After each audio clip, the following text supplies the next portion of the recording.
This is my first roundtable, so I'm honored to share it with you two, fellow knights of the round table. And the theme of today's discussion is dietary supplements for longevity. If you were to imagine a situation in which resources are no issue, so you have all the time, all the money, and you get to give a body weight adjusted dose of up to 2 nutraceuticals and or drugs to every adult aged 30 or older, and you could choose the dose and the frequency if you want people to live longer and have as long a health span as possible.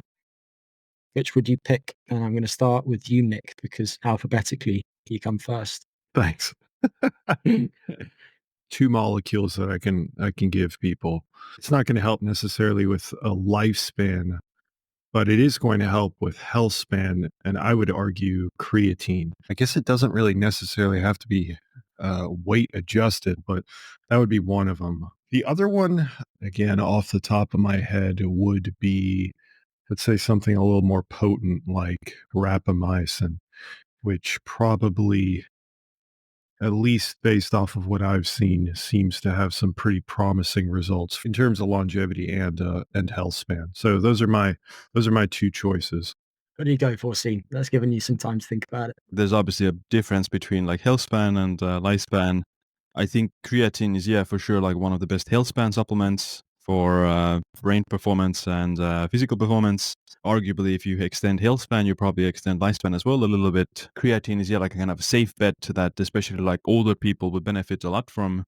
Number two, I would say probably is like, let's say like a high quality omega-3 supplement, mostly for like cardiovascular benefits, brain benefits, helps with inflammation and immunity and all those other related metabolic benefits. And, higher blood omega-3 levels are associated with longevity. So there might be something there. If I were to add like an actual, let's say, lifespan pharmaceutical, then rapamycin is quite interesting. And I would think that it has potential. Maybe in the future we'll see in the next few years, maybe there are some clinical trials on that. But I would, for the general population, I would think that actually something like a carbos or metformin would be also relatively safe bet, because it's pretty safe, and most people just have slightly higher blood sugar and slightly worse blood markers than it should be for optimal longevity. The lifespan data about metformin isn't that convincing.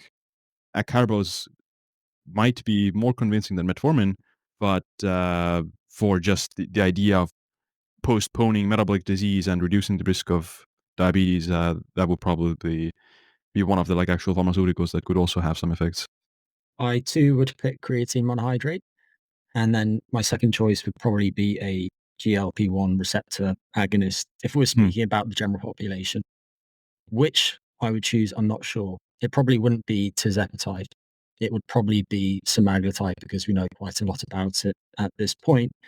It would be a relatively low dose. And I'm not saying that it's something that would benefit everyone. It probably wouldn't benefit any of the three of us, for instance. But if we're speaking about the Gen Pop, then I think it's a really strong choice, particularly when coupled with creatine.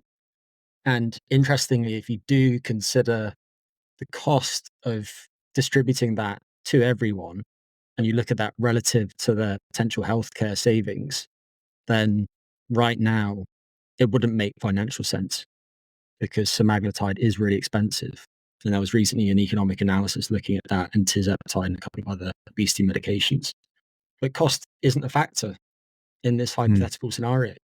If cost were a factor, then would you modify your responses? For creatine, I don't think you would. So we can disregard that and instead focus on the other choices. Rapamycin is definitely coming down in cost. There's a few companies that sell it now that have it not super, super expensive, but it's definitely pricier. Metformin is much, much cheaper. So I might be convinced to go that route, because I really like Siem's thought process on it, especially if you're talking about the general population. Especially as you get older, you might be getting into that pre-diabetic level. So potentially metformin would be a great benefit in that regard. So Yeah, I could be swayed on that. Because GLP-1s have like a double whammy effect that they also help with weight loss in addition to blood sugar. So in that sense, they're more potent than metformin. I wouldn't know which one to choose. Depend, yeah, on the, if there's no cost, then perhaps some future generation GLP-1s that are safer. Maybe not as potent as the one that is used for obesity. Maybe there's like something that's 50% as effective as the Ozempic or something. That maybe that would be more suitable for the general population. And just to be clear, metformin is a cheap drug. So Yeah. your low cost option can remain metformin, which might be my choice. I'm not sure. It's a good candidate.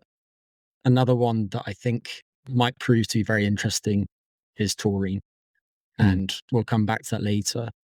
And on that subject, we might come back to it now. I don't know. What are a couple of the most underappreciated